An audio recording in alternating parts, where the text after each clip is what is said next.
Live. ¿Ya está en live?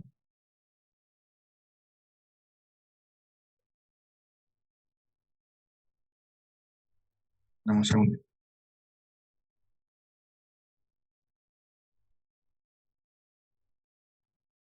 Ok, me dicen cuándo.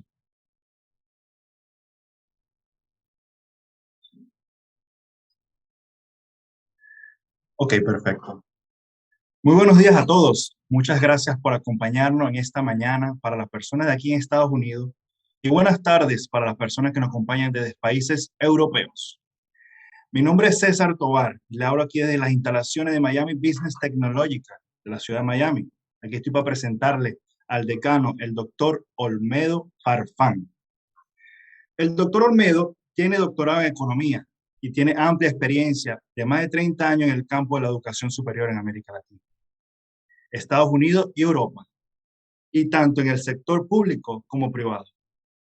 Ha trabajado en el campo de la banca internacional realizando análisis de riesgo y finanzas públicas. Ha desempeñado cargos del gobierno en Ecuador. Entonces le damos la bienvenida al doctor Olmedo para que inicie su conferencia denominada Latinoamérica, una región atrapada en el subdesarrollo. Bienvenido, Olmedo. Sí, gracias, ¿no? Por la oportunidad de presentar este tema que tiende a ser bastante controversial, pero vale la pena tocarlo, digamos así, y tratar de expandir un poco, digamos, la temática, ¿no?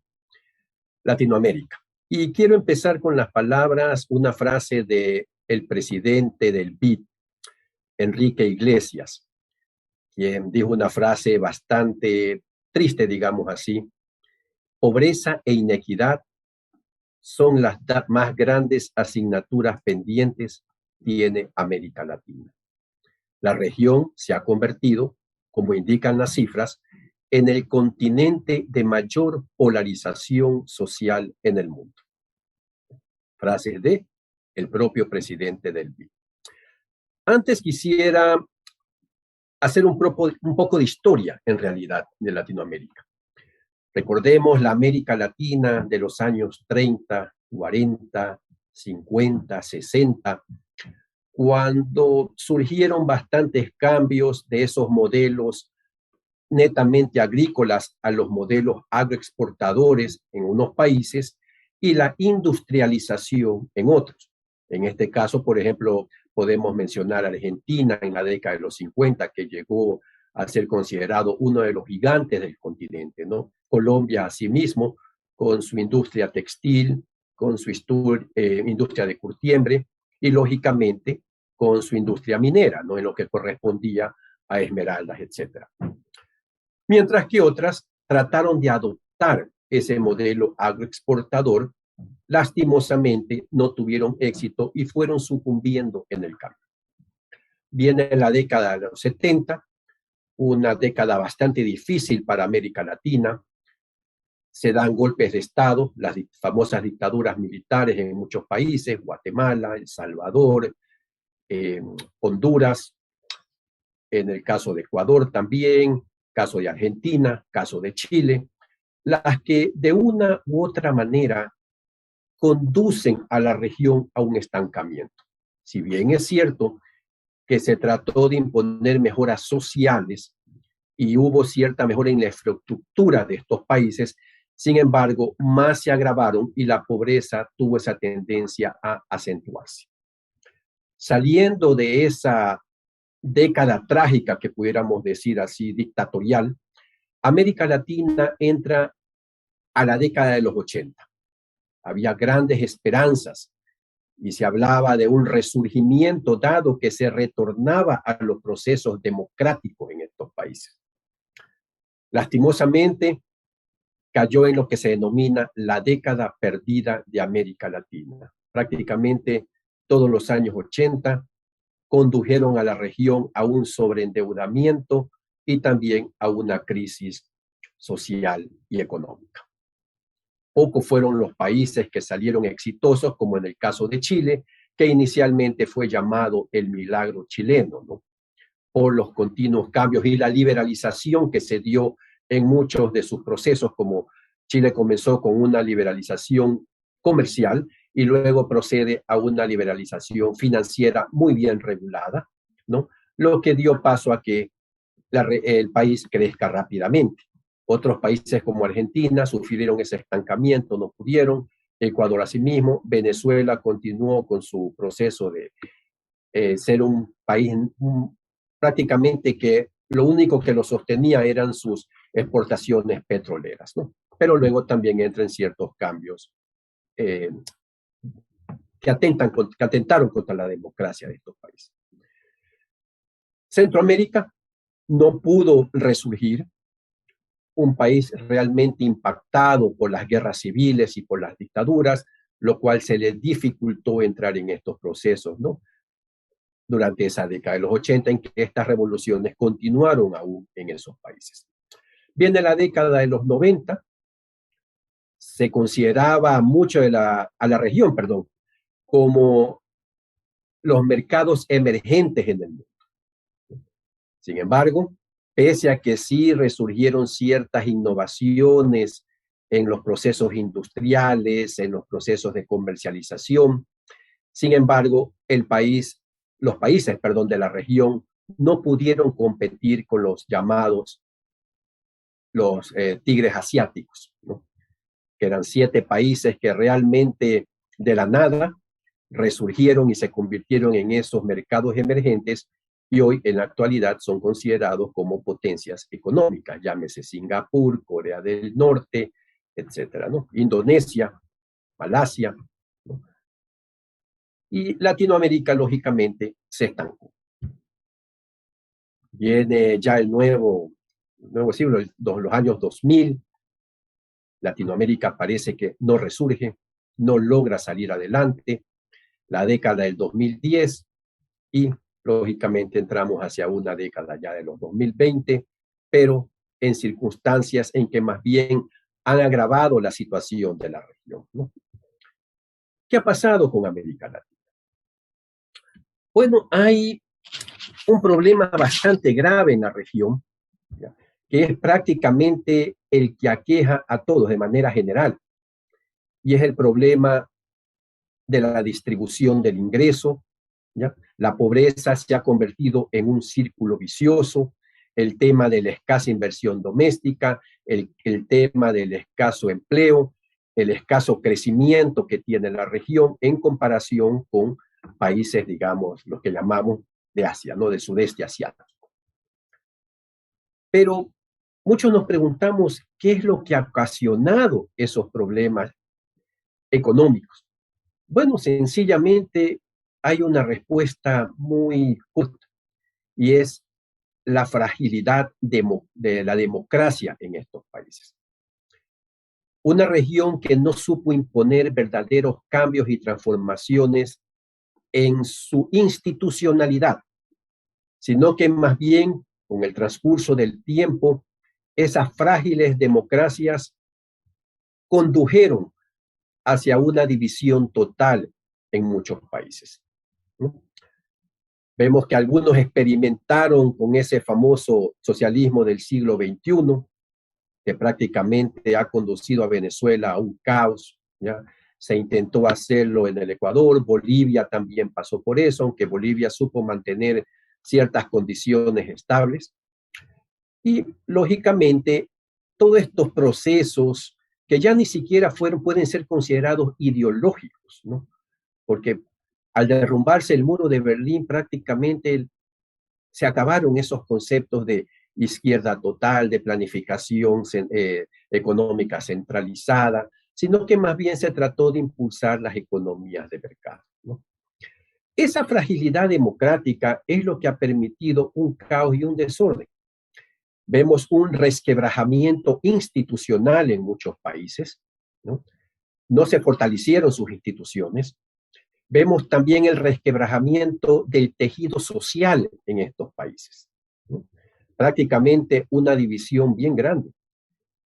Y una división que puede conducirnos a crisis más profundas. Como ejemplo, los movimientos sociales, y creo que hasta se lo podría llamar convulsión casi, que se dieron en Chile, se dieron en Ecuador, se dieron en Colombia, más o menos en el último trimestre del año 2019, y que forzaron a ciertos gobiernos, que entre ellos el chileno, a llamar a una constituyente para adoptar cambios que el colectivo requería con urgencia. Ante esto, por desgracia, vino la pandemia y ha estancado más a los países de la región, ¿no? Básicamente, las perspectivas de crecimiento que nos da la CEPAL son bastante bajas. Y si bien es cierto, por ejemplo, hay países que el problema del COVID los condujo a tener una disminución en su actividad económica, llámese Producto Interno Bruto, en casi 7 puntos, 8 puntos, 9 puntos, ¿no? Ya para el año 2021 el salto hacia arriba es un poco más fácil, pero volvemos a entrar en un estancamiento. Prácticamente la tasa de crecimiento promedio se la ubicará en 1.2 a un 2%, lo que es bajo para la región, y no va a permitir un resurgimiento de los mercados ni una pronta reactivación económica en muchos de estos países. Es una lástima, pero Latinoamérica se trata como la región donde se encuentra la mayor desigualdad de los ingresos, ¿no? En el informe de desarrollo humano del año 2019 del Programa de las Naciones Unidas se confirma esto, ¿ya? Fue divulgado en diciembre. ¿Qué encontró este informe? Que el 10% más rico en América Latina concentra una porción de ingresos mayor que en cualquier otra región, háblese 37%. Y viceversa. También podríamos ponerlo de la otra manera, en que el 40% más pobre de América Latina recibe la menor parte de cualquier otro ingreso mayor, es decir, un 13%. Terrible, porque esta brecha supera incluso, miren ustedes, la de África subsahariana. Y muchos la consideran como una de las explicaciones dentro de las olas de protesta que recorrió la región, los países latinoamericanos, a finales del 2019.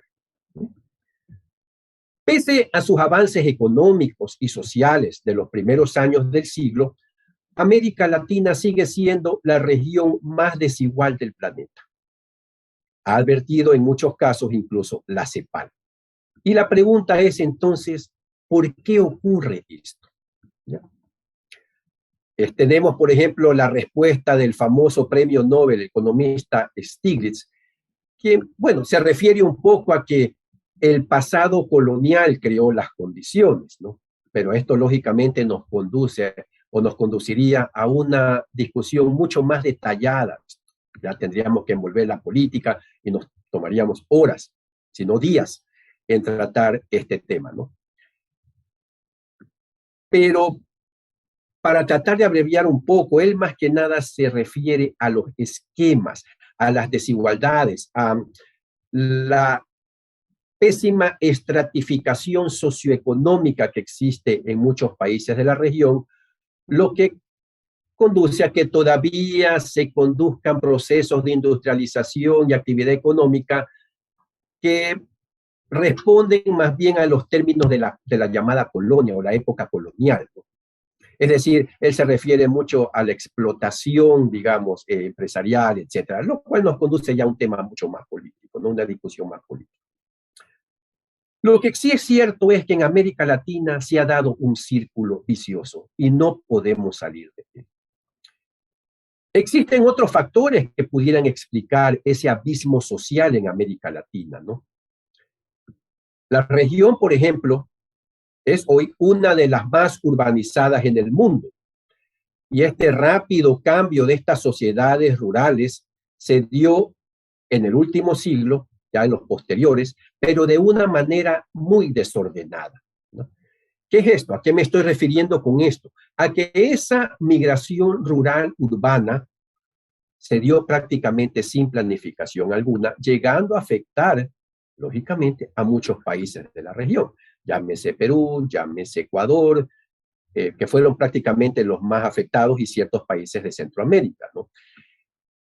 La escasa importancia que daban los gobiernos a través de sus políticas económicas e industriales al sector de la agricultura, lógicamente trajo el declive de la actividad y la gente que poblaba en las zonas rurales comenzó a migrar de forma desordenada y descontrolada hacia la ciudad, ¿no? Trayendo consigo innumerables problemas, entre ellos la escasa satisfacción de las necesidades básicas, ¿no? No estaba preparada en ese momento la ciudad para recibir flujos masivos, trajo consigo problemas de seguridad interna, delincuencia, países incluso que habían vivido de una guerrilla, ¿no? Con guerrillas, estas guerrillas allá en hacer la entrega de armas procedieron no a quedarse en los campos, sino también a migrar hacia las zonas urbanas. Entonces, esto trajo consigo que el abandono de la agricultura o de la actividad agrícola sea masivo y no pudieron las ciudades absorber esa cantidad de gente que entraba y lógicamente se generan altos niveles de desempleo.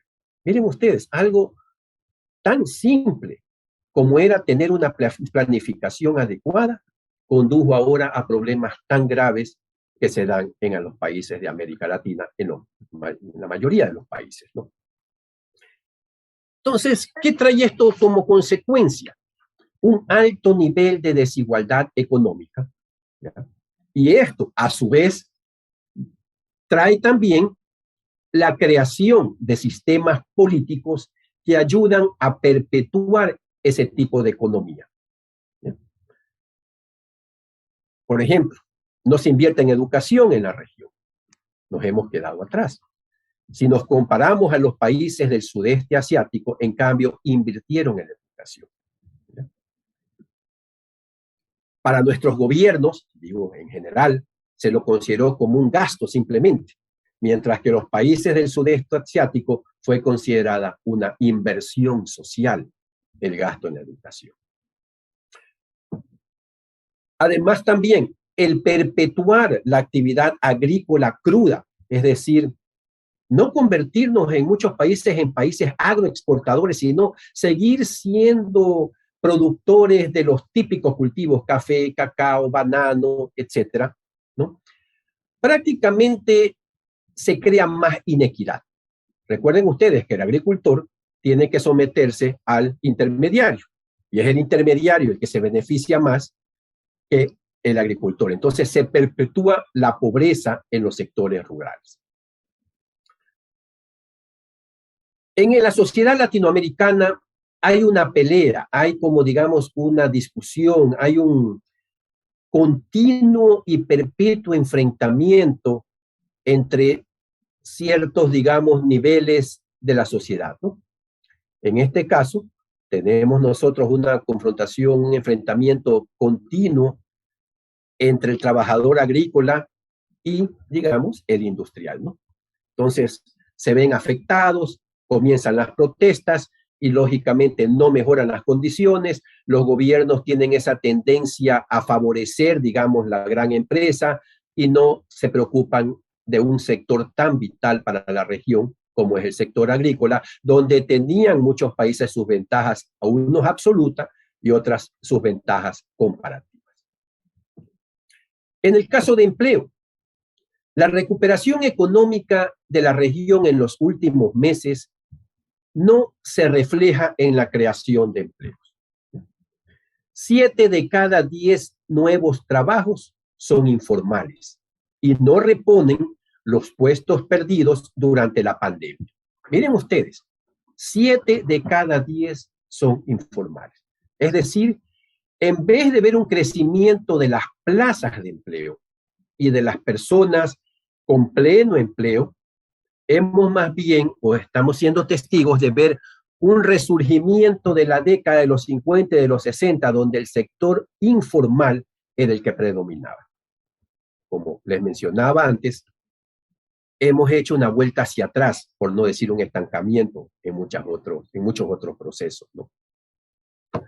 La Organización Internacional del Trabajo, la OIT, alertó en una nota técnica que el mercado laboral regional se caracteriza por una elevada tasa de desocupación y por un fuerte predominio de las actividades informales que copan cerca del 70% de los empleos creados desde el 2020 hasta el primer trimestre del 2021.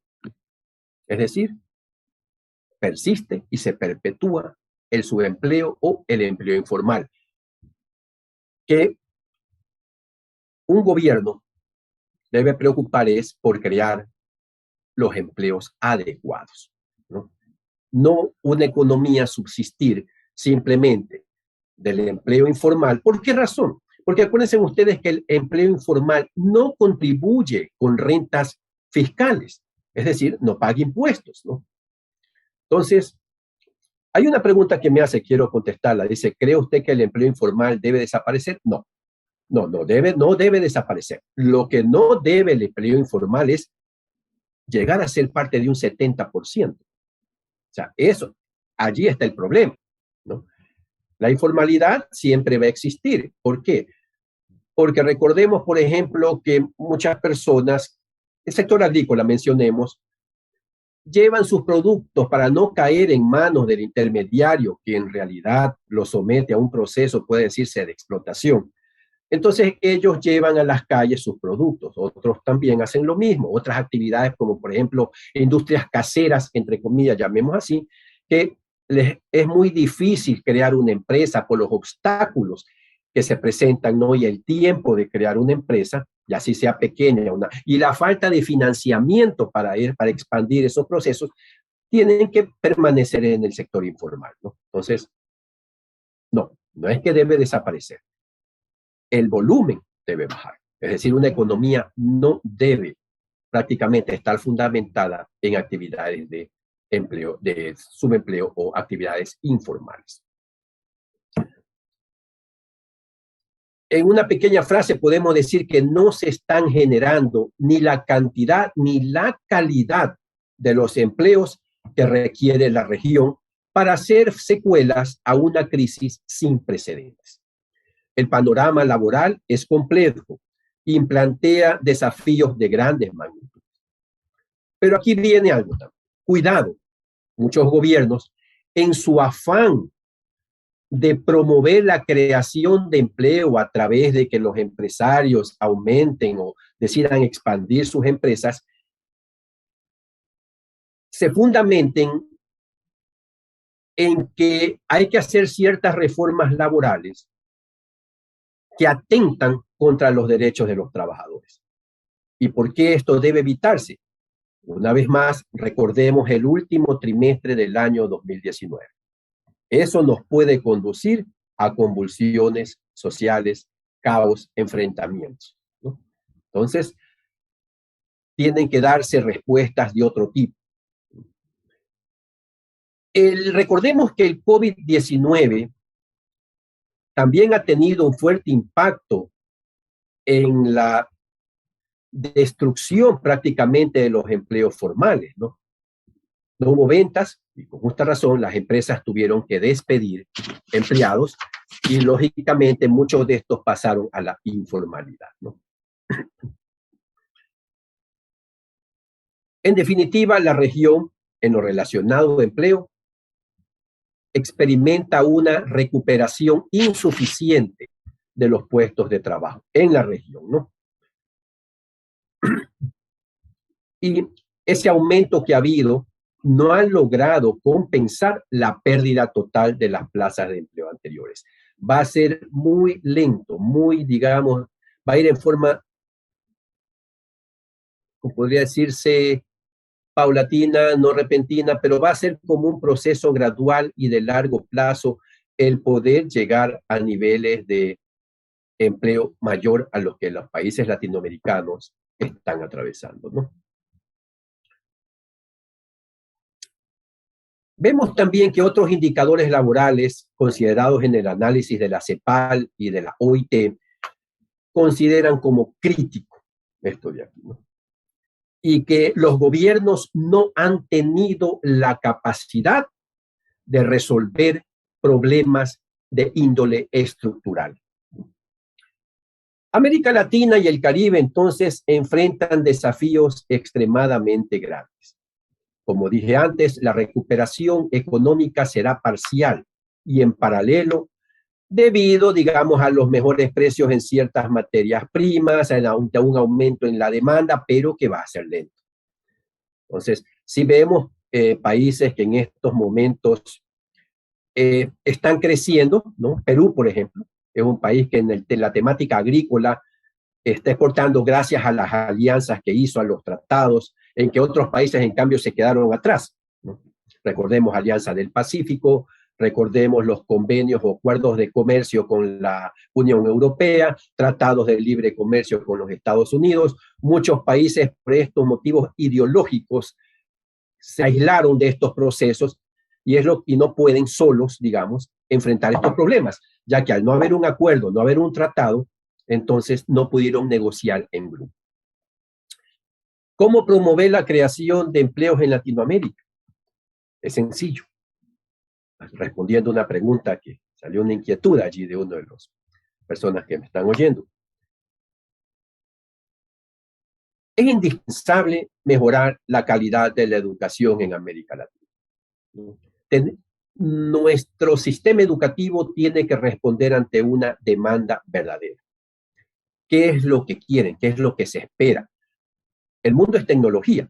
Entonces tenemos que ir hacia una transformación total, ¿no?, de los sistemas educativos, de manera que fortalecerlos y concentrarnos en aquellas carreras o programas en que o estén relacionados al avance de la tecnología, porque hacia allá vamos, ¿no? Entonces no podemos quedarnos estancados. La educación primero necesita mejorar, de tal manera que nos volvemos atractivos a los inversionistas extranjeros. Les pongo por ejemplo. ¿Por qué razón grandes empresas multimillonarias ven como mercado, por ejemplo, Vietnam, Indonesia, Malasia, ¿ya?, Singapur, países que han mejorado su calidad de vida y es muy superior a la de América Latina, aun cuando eran excolonias y vivían en un estado deplorable previo a los años cuando ya comenzaron a independizarse? La educación tuvo bastante que ver. Es decir, la calidad de la educación, primero. Segundo, reformas que tengan que hacer los países, ¿no? Se habla mucho de la reforma laboral, pero ojo, cuidado con lo dije, cuidado con esas reformas laborales que atentan con los derechos de los trabajadores. Con reforma laboral se implicaría, por ejemplo, una flexibilidad verdadera de las leyes laborales. ¿En qué sentido? Por ejemplo, se puede trabajar horas extras sin la necesidad de recargo. Actualmente recuerden ustedes que los códigos laborales de muchos países, por ejemplo, exigen que pasadas las 8 horas se pague un sobretiempo los días sábados y los días domingos, lo cual hace un poco difícil el empleo por turno, por ejemplo, de los 3 turnos, de 7 a 3, 3 a 11 y 11 a 7 de la mañana. Entonces se le puede dar facilidad, puede haber, digamos, una flexibilización en los horarios. Eso puede también atraer al inversionista extranjero. Segundo, la seguridad jurídica. Recuerden ustedes que muchos de nuestros países en Latinoamérica entraron en un proceso de irrespeto total a los convenios, tratados, digamos, con los inversionistas extranjeros.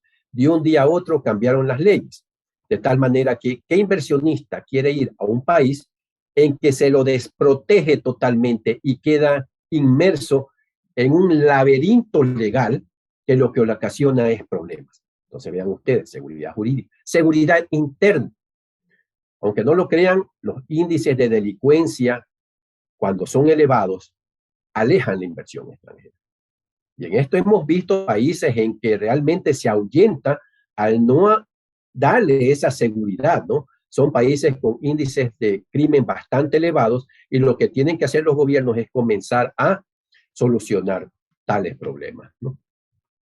Esas son las maneras como se puede atraer la inversión extranjera y de esa manera se puede aumentar el empleo. Segundo, no solamente preocupémonos del inversionista extranjero, también del inversionista doméstico, la inversión doméstica, la cual también requiere de esos cambios que he mencionado, ¿no? Hay que proteger a nuestros inversionistas, dándole las facilidades y las garantías para que su negocio sea exitoso, que tenga la oportunidad de crecer. Pero no, ¿Qué hacen los gobiernos? Reformas tributarias, por ejemplo, y comienzan a elevar aranceles, comienzan a elevar el IVA, comienzan a entorpecer en cierta manera la importación de materia prima que a veces requieren unos países y otros en cambio requieren otros valores agregados y se los grava con aranceles demasiado elevados. Entonces debemos entrar a un proceso de liberalización comercial también en este caso. Otra forma también de crear empleo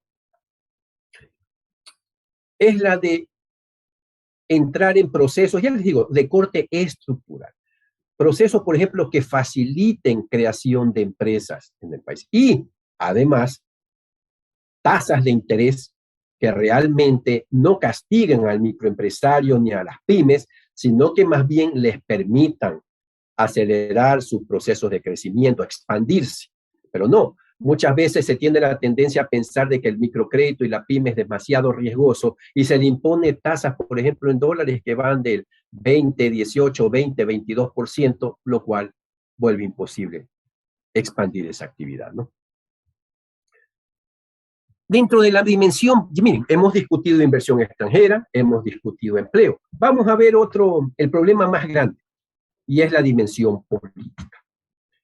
Las debilidades institucionales de América Latina no son nuevas, son de largo plazo. Tenemos estados débiles, falta de mecanismos representativos genuinamente democráticos, tenemos hiperpresidencialismos autoritarios, tenemos jueces politizados. ¿Ya? Y tenemos, léase bien la frase, óigase bien, corrupción endémica en muchos de nuestros países. La lista es larga.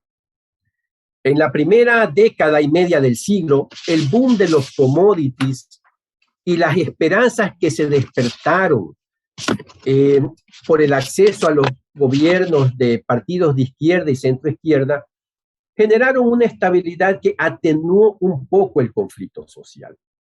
Y muchos creyeron en que se iba a mejorar las condiciones de vida de la población. Sin embargo, fracasaron. Fracasaron los modelos neoliberales, como fracasaron también esos experimentos que se denominaban socialismo del siglo XXI, como fracasaron también o han fracasado la perpetuidad de ciertos gobiernos en ciertos países, ¿no? Lo cual no ha mejorado para nada las condiciones. Tenemos países como, por ejemplo, Nicaragua, Venezuela, ¿no? Cuba. Se perpetuó estos esquemas, estas formas de gobierno, y los índices sociales y económicos nunca mejoran. Esto expone ese estancamiento económico y social al que se suma la falta de legitimidad de muchos de los gobiernos de turno y expone muy acentuadamente las debilidades institucionales de la democracia en América Latina. Debilidades que nos están conduciendo, como les dije anteriormente, a procesos de enfrentamiento si es que los gobiernos no se dedican a solucionar los problemas. América Latina, una región devastada por la corrupción. Yo creo que hace 2 años lo que salió a la luz con los papeles de Panamá, Fonseca, si no me equivoco, el grupo que era el encargado de hacer los negocios, conducir negocios de muchos gobiernos, reflejó el estado de Latinoamérica. Una corrupción endémica, la cual es muy difícil de eliminar, reducirla quizás con controles verdaderamente fuertes, pero acompañada de esta corrupción de sistemas políticos que realmente responden a intereses particulares e intereses de grandes grupos y que dejan a un lado esa atención hacia los grupos vulnerables o los grupos sociales muy débiles que existen en cada país, ¿no? Básicamente esos son los problemas. ¿Cómo solucionarlos? Creo que los hemos discutido, ¿no? tratar de imponer reformas laborales que no atenten contra los derechos del trabajador, reformas financieras en que es necesario controlar a la banca e incentivarla para que lógicamente favorezca a la microempresa y a la pyme sin castigarla con tasas tan altas, ¿no? Es necesario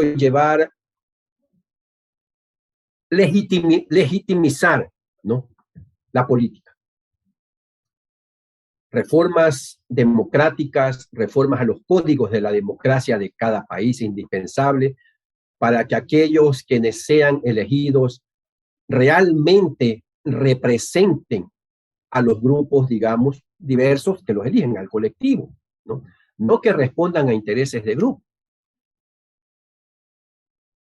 Reformas jurídicas. En este sentido, en muchos países de América Latina se ha perdido la credibilidad en los sistemas judiciales, que son tan importantes porque son poderes del Estado, ¿no? Y sin embargo, han fracasado prácticamente. Entonces es necesario una renovación total, ¿no?